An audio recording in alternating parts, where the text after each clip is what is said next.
नमस्कार. आस्वाद मनांचा art and क्राफ्टमध्ये तुम्हा सर्वांचं परत एकदा मनपूर्वक स्वागत. आज आपण बनवणार आहोत नवरीचे हातफूल. म्हणजेच की लग्नामध्ये नवरीच्या हातामध्ये जे काही हातफूल आत्ता सध्या ट्रेंडिंगमध्ये आहेत ते आपण बनवणार आहे. तर त्यासाठी लागणारं साहित्य आणि त्याचबरोबर आपण आता ते हातफूल कसे बनवायचे ते अगदी सोप्या पद्धतीमध्ये बघूयात. तर त्यासाठी आपल्याला इथे 0.3 गेजची वायर लागणार आहे, जी की आपण जी काही सर्कल आहे तर त्याचे 2 राऊंड कंप्लीट करून तेवढी वायर आपण काढून घेतलेली आहे. आणि त्यानंतर इथे 3 mm साईजचे पर्ल आणि 0 mm साईजचा मी इथे गोल्डन पर्ल बीड जो काही आपण रेग्युलर ॲड करतो तो इथे मी वापरलेला आहे. आणि त्याचबरोबर आपण ज्या पद्धतीने दरवेळेस आपण हे मण्यामधून क्रॉस करून घेतो ओवून, तशाच पद्धतीने आपण हे तयार करून घेणार आहे. याचं सर्कल तयार करून घेतलं आहे मी इथे, जे की 9 मण्यांमध्ये तयार करून घेतलेलं आहे. तर तुम्ही तुमच्या बीड्सच्या साईजनुसार तुम्हाला जसे बीड्स अवेलेबल असतील त्या साईजनुसार तुम्ही कमी जास्त करून घेऊ शकता. जो काही क्रिस्टल तुम्ही वापरणार आहात त्या क्रिस्टलचं माप घेऊनच हे तुम्हाला बनवायचं आहे. तर इथे आपण हे सोप्या पद्धतीमध्ये बनवतो आहे, तर त्यामुळे आधी आपण सर्कल तयार करून घेतलेलं आहे मण्यांचं, मोत्यांचं.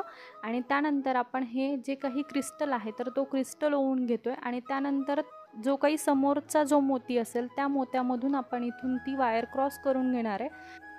आणि आता त्यानंतर आपल्याला त्याच्यामध्ये 1 mm जे काही गोल्डन बीड्स आहेत तर ते आपल्याला ओवून घ्यायचे आहेत. आणि गोल्डन बीड ओवल्यानंतर प्रत्येक मोत्यामधून आपल्याला ही जी काही आपली गेज वायर आहे ती क्रॉस करून घ्यायची. आणि गोल्डन मणी जिथे तुमचे अपोजिट साईड आहे त्या अपोजिट साईडमधून त्याला व्यवस्थित लॉक करून घ्यायचं, जेणेकरून जे काही गोल्डन बीड्स आपण इथे वापरलेले आहेत तर त्याचं जे सर्कल आहे ते हललं नाही पाहिजे याच्यासाठी. तर ते व्यवस्थित आपल्याला सिक्युअर करून घ्यायचं आहे. तर मी इथे 4 बाजूंनी व्यवस्थित त्याला सिक्युअर करून घेतले, जेणेकरून ते निघणार नाही. अशा पद्धतीने तुम्ही बघू शकता आपलं जे काही सर्कल आहे तर ते तयार झालेलं आहे.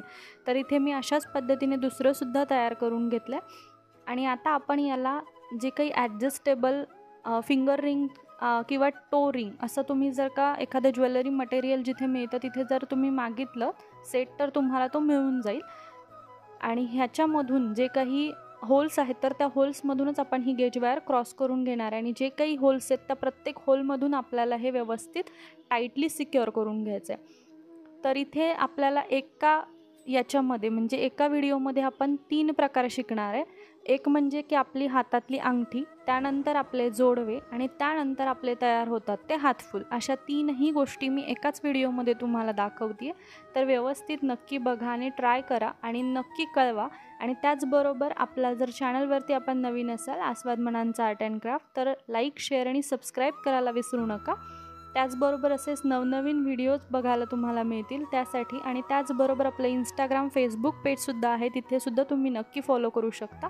त्याचबरोबर आपला जो दुसरा चॅनल आहे आस्वाद मनांचा, जिथे आपल्याला रेसिपीज दाखवल्या जातात, त्याही चॅनलला भेट द्यायला विसरू नका. तर आता जे आपली ही व्यवस्थित प्रत्येक होलमधून आपण हे पास करून घेतलेलं आहे, उरलेली जी काही गेज वायर आहे ती आपण आता कट करून घेणार आहे. त्याआधी ती मण्यांमधून व्यवस्थित टाईटली रॅप करून घ्यायची, नंतर कट करायची, जेणेकरून ते निघालंही नाही पाहिजे. बघा आपली अंगठी तयार झाली. आता आपण जे काही आपली जी अंगठी आहे तर त्याच्या जे कडेचे जे होल आहेत तर त्या कडेच्या होलमधून आपण जम्प रिंगच्या सहाय्याने हे जे काही लोरियलची चेन आहे तर ती लोरियलची चेन जी आहे, मोत्याची चेन, पर्ल चेन, तर ती आपण व्यवस्थित त्याच्यामधून लावून घेणार आहे. तर त्याच्यासाठी आपल्याला इथे जम्प रिंग लागणार आहेत. तर मी इथे 2 जम्प रिंग घेतलेले आहेत. आणि जे काही आपले मोत्याचे जे चेन आहे तर ती आपल्याला एक कमी आणि एक जास्त अशा मापाची, जेणेकरून त्याचे व्यवस्थित असे लेयर्स तयार झाले पाहिजे. याच्यासाठी तुम्ही 2 किंवा 3 सुद्धा वापरू शकता. मी इथे 2 वापरलेले आहेत. तुम्ही तुमच्या आवडीनुसार लेयर्स कमी जास्त करू शकता. आता हे आपण जम्प रिंगच्या सहाय्याने जिथे की आपल्या जे काही फिंगर रिंगचा जो बेस आहे तर त्या बेसला होल आहे त्यातूनच आपण ही जम्प रिंग लावून घेणार आहे. तर ते लावताना एकदम व्यवस्थित लावून घ्यायचं आहे. जे काही लहान मोत्यांची जी चेन आहे तर ती आधी आपल्याला वरती लावायची आणि त्यानंतर आपली जी काही लॉंग असेल ती लावायची. तर अशा पद्धतीने आपण दोन्ही याला लावून घेतो आहे. हे तुम्ही पायामध्ये सुद्धा नवरीसाठी बनवू शकता किंवा हातामध्ये सुद्धा, आत्ता सध्या ट्रेंडमध्ये आहे तर हे हातामध्ये सुद्धा वापरू शकता. आणि विदाऊट चेन तुम्ही सेम कलरमध्ये तुम्ही जोडवी म्हणून सुद्धा वापरू शकता. तर अशा पद्धतीने आपण एकाच व्हिडिओमध्ये 3 प्रकार बघितले. कसे वाटले कळवायला विसरू नका. त्याचबरोबर लाईक, शेअर आणि सबस्क्राईब करायला विसरू नका. पुन्हा एकदा भेटूयात अशाच नवीन व्हिडिओसोबत. तोपर्यंत धन्यवाद.